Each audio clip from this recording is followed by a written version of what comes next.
Today we're going to be tackling some pretty spicy stuff, actually. Oh, yeah. Yeah. We're looking at this article called Bisaya versus Tagalog, a war of words and culinary claims. And Catchy title. it's a catchy title, and let me tell you, it lives up to the hype.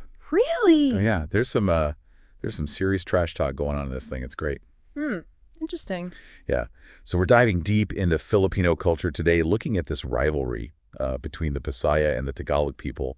And we're going to see what we can uncover about, what this tells us about the Philippines. Well, food is always a good place to start when you're talking about culture. Absolutely. And it's interesting because this article really uses food as like a weapon in this cultural battle. Oh, it's like a food fight. It is. It's a food fight. Yeah. And they're really trying to kind of one-up each other in the worst possible way. Yeah. Out low-class each other. Exactly, with their culinary claims. Yes, and the article keeps coming back to this thing called pag-pag.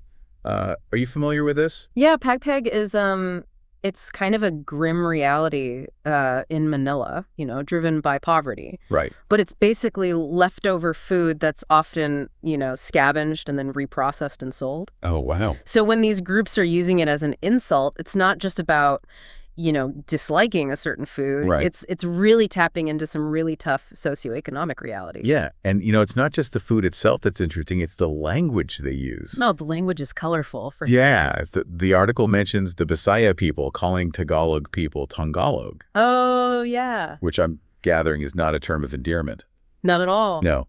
Yeah. And then there's this whole thing about Bisaya people claiming they're like the only true survivors in the Philippines. Right. Well, there's definitely a sense of pride there. Yeah? Maybe a little bit of defensiveness, too. Yeah, and going back to that focus on food, especially on something like pag-pag, I mean, it seems like it's less about the actual food itself and more about, what do you think it's saying, really? I think it all boils down to power dynamics. Manila being the capital and predominantly Tagalog. Right. It's often seen as the center of everything in the Philippines. Yeah. And that can lead to some resentment from other regions, Sure. like the Bisaya regions, Right. who might feel like they're overlooked or marginalized. Yeah, I see what you mean. So it becomes this way of kind of pushing back. Right, using food as a symbol. Exactly. Yeah, well, there's this other thing that really stuck out to me in the article.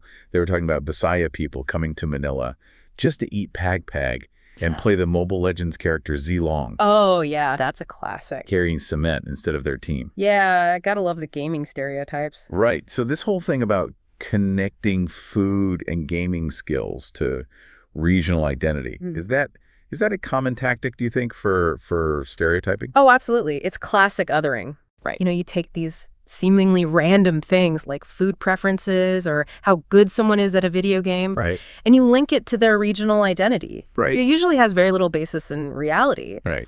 but it's a very effective way to reinforce existing prejudices. Yeah, and then on top of that, you have the Bisaya folks boasting about their English fluency. Yeah, that's an interesting layer. Yeah, could this be tied to the Philippines' colonial history and how that's impacted language perception, do you think? Oh, for sure. Yeah. English fluency is often associated with higher social status, Yeah. which is a direct legacy of colonial times. Right. So language becomes this tool for asserting identity Right. and even dominance. Wow, it's amazing when you look at this back and forth between these two groups. I mean, you can really see how deep these perceptions run. It's fascinating, isn't it? It is, and how much of it is rooted in real historical differences and how much of it is just straight up prejudice. That's the million-dollar question, isn't it? Yeah. I mean, it's clearly a complex mix of both, but it really makes you think, if these stereotypes are so off base, why do they stick around? That's a good question to ponder. It is. And what does that tell us about how we perceive the other? Right. Not just in the Philippines, Yeah.